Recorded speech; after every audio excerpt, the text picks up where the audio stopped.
Hello guys, അച്ചായൻ 2 ദിവസം കഴിഞ്ഞ് വീട്ടിലെത്തുമ്പോൾ ഞങ്ങൾക്കുള്ളൊരു വൈബാണ് കേട്ടോ.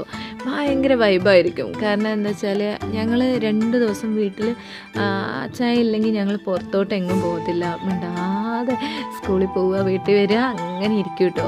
അച്ചായൻ വന്നു കഴിഞ്ഞിട്ടാണ് ഞങ്ങളൊന്ന് പുറത്തിറങ്ങുക. പിന്നെ തിങ്സും പിന്നെ കുറച്ച് പച്ചക്കറിയും ചിക്കനും അങ്ങനെ എല്ലാ ഐറ്റംസും അച്ചായൻ വന്നിട്ട് വാങ്ങി തന്നിട്ട് അച്ചായൻ പോവുള്ളൂ കേട്ടോ. അപ്പോൾ ഞങ്ങൾ നേരെ പെട്രോൾ അടിക്കാൻ പോകും. കാരണം എന്താ വെച്ചാൽ അച്ചായൻ ഇല്ലാത്ത നേരത്തെ എനിക്ക് സ്കൂൾക്കും അവിടെ ഇവിടെയൊക്കെ പോകാനുള്ളത് കാരണം അച്ചായൻ ഫുൾ ടൈം കടിച്ചു വെക്കും. അത് കഴിഞ്ഞിട്ട് നേരെ റെസ്റ്റോറൻറ്റിൽ പോയിട്ട് കോഫി കുടിക്കാനാണ് കേട്ടോ പോവുക. ഫുഡ് ഞങ്ങൾ കഴിക്കാറില്ല. കാരണം എന്താ വെച്ചാൽ എപ്പോഴെങ്കിലും ഫുഡ് കഴിക്കുള്ളൂ. അച്ചായൻ പുറത്ത് പോയി വരുന്നതല്ലേ, പുറത്തത്തെ ഫുഡല്ലേ കഴിക്കുന്നത്. അപ്പോൾ വീട്ടിൽ വന്നിട്ടാണ് ഫുഡ് മര്യാദയ്ക്ക് കഴിക്കുള്ളൂ. അപ്പോൾ ഞങ്ങൾക്ക് വേണ്ടിയിട്ട് പുറത്ത് പോയിട്ട് ചായയും ബർഗറും അങ്ങനത്തെ ഐറ്റംസൊക്കെ വാങ്ങിത്തരാനാണ് മൂപ്പര് ഞങ്ങളെ കൊണ്ടുപോകാറുള്ളത്. അതൊരു ഭയങ്കര വൈബാണ് കേട്ടോ. കാരണം പുറത്ത് കഴിച്ചിട്ട് വരുന്നവർക്കും വീട്ടിൽ കഴിക്കണം, വീട്ടിലുള്ളവർക്കും പുറത്ത് പോയി കഴിക്കണം. അപ്പോൾ രണ്ടും നടക്കുമല്ലോ.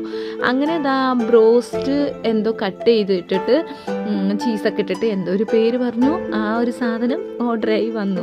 അത് കഴിച്ചു നോക്കിയപ്പോൾ ഒരു ചെറിയൊരു പുകയുടെ മണം കേട്ടോ.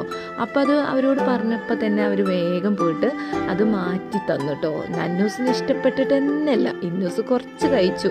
നന്നൂസിനാണെങ്കിൽ ഒന്നും ഒട്ടും ഇഷ്ടപ്പെട്ടില്ല. അതിൽ ബർഗർ വാങ്ങിക്കൊടുത്തു. അവനക്ക് ബർഗർ ഭയങ്കര ചൂടായിരുന്നു. അപ്പം ഞങ്ങൾക്ക് ഇതിഷ്ടമായിരുന്നു കേട്ടോ. രണ്ടാമത് ഓർഡർ ചെയ്ത് വന്നപ്പോൾ നല്ല അടിപൊളിയായിരുന്നു, നല്ല ടേസ്റ്റ് ഉണ്ടായിരുന്നു. സത്യം പറഞ്ഞാൽ പുറത്ത് പോയി നമുക്ക് ഇങ്ങനെയൊക്കെ ചെറിയ ചെറിയ സന്തോഷമാണ് നമ്മൾ പോയി കഴിക്കുന്നത്. അത് നമ്മൾ വ്ളോഗ് ചെയ്യുമ്പോഴാണെങ്കിലും നമ്മളെ ഫാമിലിയിലുള്ളവരാണെങ്കിൽ ഇവർ എപ്പോൾ നോക്കിയാലും പുറത്ത് പോയിട്ട് ഫുഡ് കഴിച്ച് വെറുതെ പൈസ ചിലവാക്കുകയാണ്, അങ്ങനെ ഇങ്ങനെയൊക്കെ പറയും. പക്ഷേ ചെറിയ നമ്മൾ പൈസ ഉണ്ടാക്കുന്നത് നമുക്ക് വേണ്ടിയിട്ടല്ലേ, അല്ലാതെ ഇപ്പോൾ എടുത്തു വെച്ചിട്ട് എന്താ കാര്യം? എപ്പോൾ നമ്മളുടെ മരണമൊക്കെ എന്ന് വരും, എപ്പോൾ വരും ഒന്നും പറയാൻ പറ്റൂല. അപ്പോൾ ചെറിയ സന്തോഷത്തിന് നമ്മൾ സന്തോഷിക്കുക തന്നെ വേണം. അപ്പം ഞങ്ങൾ നേരെ സൂപ്പർ മാർക്കറ്റിൽ പോയി തിങ്സ് വാങ്ങിയപ്പോഴത്തേക്ക് നന്നൂട്ടൻ എന്തോ പറഞ്ഞപ്പോഴത്തേക്ക് പെരും കരച്ചിലൊക്കെ ആയി. പിന്നെ അത് കഴിഞ്ഞിട്ട് നേരെ പച്ചക്കറി വാങ്ങാൻ പോയി. പച്ചക്കറിയൊക്കെ അച്ചായൻ തന്നെയാണ് കേട്ടോ വാങ്ങുക. എനിക്ക് അങ്ങനെ വാങ്ങാനൊന്നും അറിയില്ല, കിലോ കണക്കൊന്നും പറഞ്ഞ് വാങ്ങാനൊന്നും അറിയില്ല. മൂപ്പര് തന്നെയാണ് എല്ലാം വാങ്ങിത്തരിക. അടിപൊളിയാണ് കേട്ടോ മൂപ്പര്.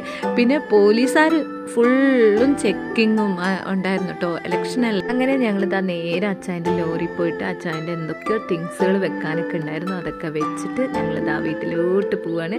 അടുത്ത വ്ലോഗായിട്ട് വരാം. അതുവരേക്കും ബൈ. ഈ വീഡിയോ ഇഷ്ടപ്പെട്ടാൽ ഒന്ന് ലൈക്കും ഷെയറും സബ്സ്ക്രൈബും ചെയ്യാം.